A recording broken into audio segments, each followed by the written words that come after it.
नमस्कार, मैं हूं मोहम्मद आसिफ और आप देख रहे हैं नेक्स्ट 9 न्यूज। दिल्ली में आज बहुत बड़ी बैठक हुई, लेकिन क्या मसले का हल निकल गया?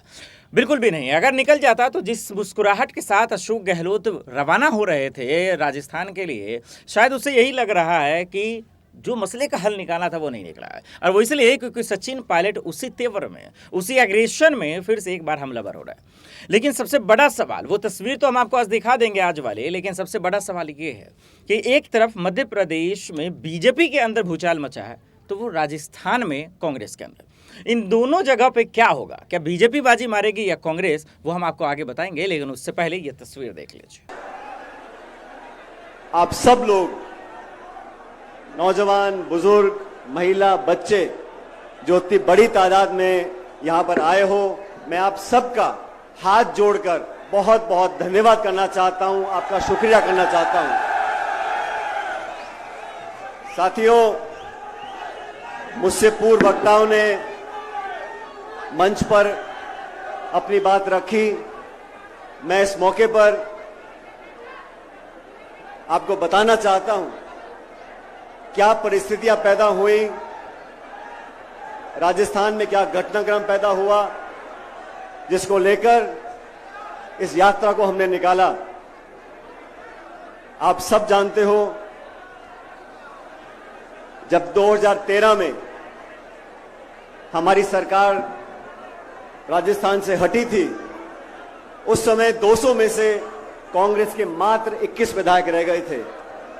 उस समय सोनिया गांधी जी, राहुल गांधी जी ने, मैं केंद्र सरकार का मंत्री था, मुझे जिम्मेदारी दी कि राजस्थान में पार्टी का बहुत बुरा हाल हो गया, आपको जाके पार्टी का अध्यक्ष बनना है।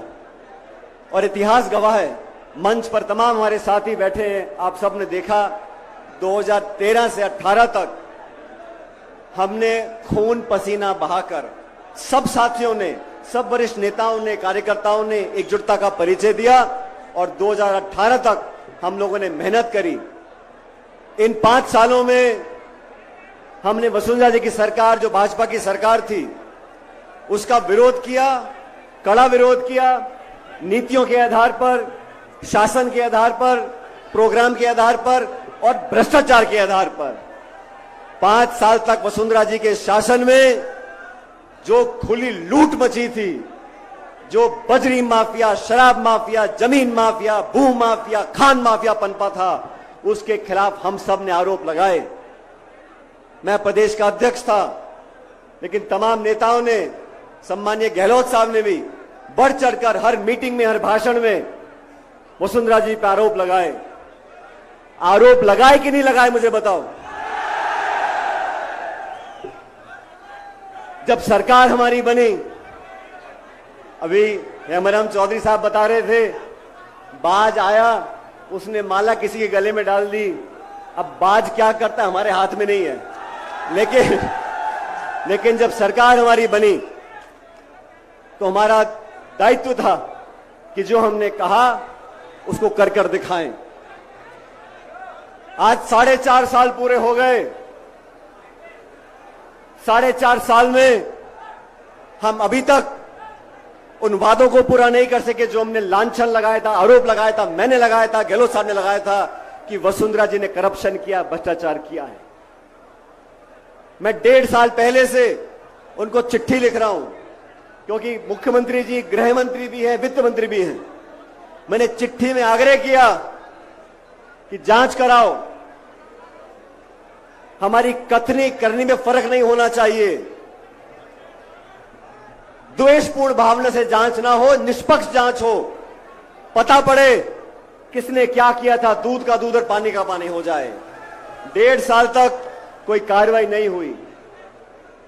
मैंने जयपुर के अंदर एक दिन का अनशन रखा इसी मांग को लेकर कि वसुंधरा जी के कार्यकाल में जो भ्रष्टाचार हुआ उसकी जांच करो, उसकी जांच करो, उसकी जांच करो। 1 महीने तक कुछ नहीं हुआ। उसके बाद 9 तारीख को मुझे लगा अनशन से पार नहीं पड़ी, हमें जनता के बीच जाना चाहिए। और ये भ्रष्टाचार ऐसा मुद्दा है साथियों, दोस्तों, ये समाज को दीमक की तरह खा रहा है। अभी मन से बात कर रहे थे, नौजवानों का भविष्य अगर अंधकार में है, अगर पेपर लीक होता है तो करप्शन की वजह से होता है, भ्रष्टाचार की वजह से होता है। हम लोगों को करारा प्रहार करना पड़ेगा, भ्रष्टाचार को समाप्त करना पड़ेगा। और जो धारणा बड़ी हुई है कि 5 साल भाजपा 5 साल कांग्रेस, इस धारणा को तोड़ने के लिए हमें दुनिया को दिखाना पड़ेगा कि हम जो कहते हैं वो कर कर दिखाते हैं। 11 तारीख को अजमेर आरपीएससी का केंद्र है, माध्यमिक शिक्षा बोर्ड का केंद्र है। वहां पर पेपर बनते हैं, वहां से शिक्षा परीक्षा होती है, इंटरव्यू होते हैं, नौकरियां लगती हैं। इसलिए अजमेर जो वहां से 125 किलोमीटर दूर है, वहां से मैंने यात्रा शुरू करी।